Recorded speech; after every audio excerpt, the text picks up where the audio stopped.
We don't know who they are, we don't know what they want. Aliens invading the Earth and the Earth's last stand. What we do know is that they're taking people. It's basically not a remake, but a reimagining of the original XCOM game. Well, core principles from the original that we wanted to build on was basically everything. XCOM is about Earth being threatened by an unknown enemy. The world bonds together and they form an elite military organization, the most elite in the history of the world, and that's where the player comes in. They are the commander of this organization. I think we were all fans of the original, working for Firaxis, we're all fans of squad-based, turn-based strategy, so I've played just about every turn-based strategy game out there. I think we all had a lot of ideas and things that we wanted to do and things we liked about all of the games that we played in the past. Just really finding the fun things and eliminating the things that we didn't really care so much for. So we start with the original game and we play it and we say, okay, well, we find that new players or even us old diehards, like we find this concept, we can improve this a little bit. And one of the first things we looked at was time units. And the idea was that your soldiers had a certain number of time units to move around the battlefield, to perform abilities, take shots and things like that. And actually it worked great in the sense that you had this resource that you were hoarding and that you had to be careful, because when you spent too many, you could find yourself exposed and in dangerous situations. So there's this great risk-reward mechanic.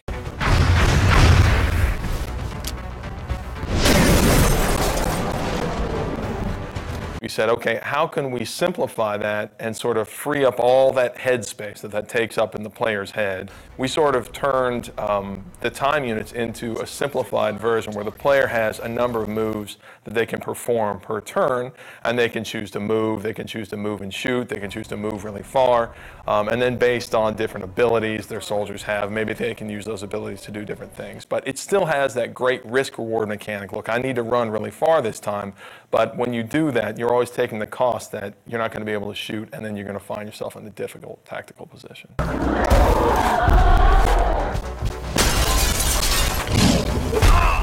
The other big thing I think that we did was we added cover to the game. Now tactically you have a lot more important decisions to make based off of being in low cover and high cover, flanking aliens. So in some ways we feel like we made the game more tactical. One of the advantages I think we have as a turn-based game is that we can move the camera around wherever we want.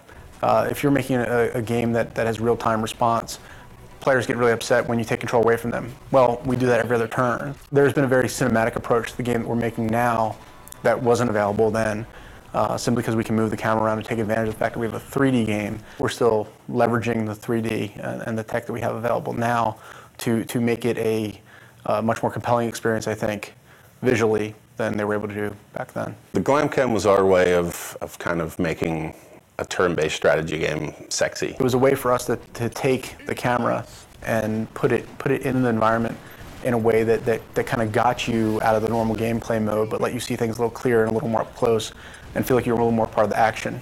The idea is that when your soldier goes to take a cool shot, then the camera can drop in, and we've got these great dramatic scenes where your sniper's lining up this super long shot and you'll see it fall right down the barrel. And what that does is it allows a little more of an intimate connection between you and your soldiers. And of course it increases the drama of the actual combat. And the Glamcam is a great way to do that. That's just one of the ways that we sort of get the camera down there so the player can sort of see combat from their soldier's perspective.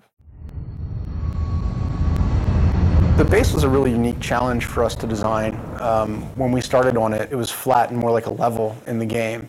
And we really wanted to have base building, but we ran into some really difficult challenges on it being flat and working more like a level. And at a certain point, a couple of my guys had come in and they said, you know what, we keep talking about this as an ant farm. Why don't we make it like an ant farm? It is very much, the G.I. Joe base that the kid down the street had that you didn't have, that you got to play with every once in a while if you went to his house.